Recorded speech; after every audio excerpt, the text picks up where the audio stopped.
ঈদ যাত্রাকে সুন্দর করার জন্য যেখানে যেখানে ড্রেজিং করা দরকার, আমাদের সব জায়গায় ড্রেজার আছে। আমরা অলরেডি নির্দেশনা দিয়েছি, যদি কোথাও এরকম থাকে যে ড্রেজিং করে নৌপথ সঠিকভাবে যাতে কাজ করে সেটা সঠিক করা দরকার, সেই কাজটি আমরা ইতিমধ্যে ঈদের আগে আমরা শেষ করে ফেলব। নতুন সরকার আমাদের এই অঞ্চলের মানুষ জানেন যে নৌপথে বেশি স্বাচ্ছন্দ্যে আরামদায়ক নিরাপদে আসতে পারে। এক্ষেত্রে আসলে বাড়তি ভাড়া থাকবে কিনা বা নৌরূপকে নিরাপদ করানোকে কী উদ্যোগ নেবে? আমাদের বাড়তি ভাড়ার কোনো সুযোগই নাই, আমরা জনগণের সরকার। বরং বিআইডব্লিউটিএ যে ভাড়া নির্ধারিত আছে, জাহাজ মালিকদের সাথে আমরা কথা বলছি, তার চেয়েও কম ভাড়ায় আমরা এই বাড়িতে যাত্রী পরিবহন করতে চাই।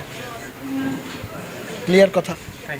আচ্ছা, এবং আমরা চেষ্টা করব যে বন্দরগুলো যেন পরিচ্ছন্ন থাকে, হকার মুক্ত থাকে, যেখানে অনুপ্রবেশকারী বলি বা কিংবা অযাচিত লোক যেন বন্দরের মধ্যে না থাকে, নদী বন্দরগুলোর মধ্যে।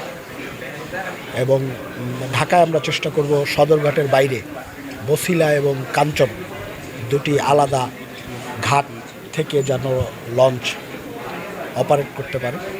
সেই জায়গাগুলোতে আপনার দুটা জায়গায় আপনি জানেন, যারা গার্মেন্টসের শ্রমিক ভাই ও বোনেরা আমাদের যারা আছেন, বিশেষ করে গাজীপুর কেন্দ্রিক, নারায়ণগঞ্জ কেন্দ্রিক, মোহাম্মদপুর কেন্দ্রিক, মধ্য ঢাকার পরবর্তী যে অংশ, তাদের সুবিধার্থে আমরা এই নতুন জিনিসগুলো আমরা ঘাটগুলো চালু করতে যাচ্ছি পরীক্ষামূলকভাবে।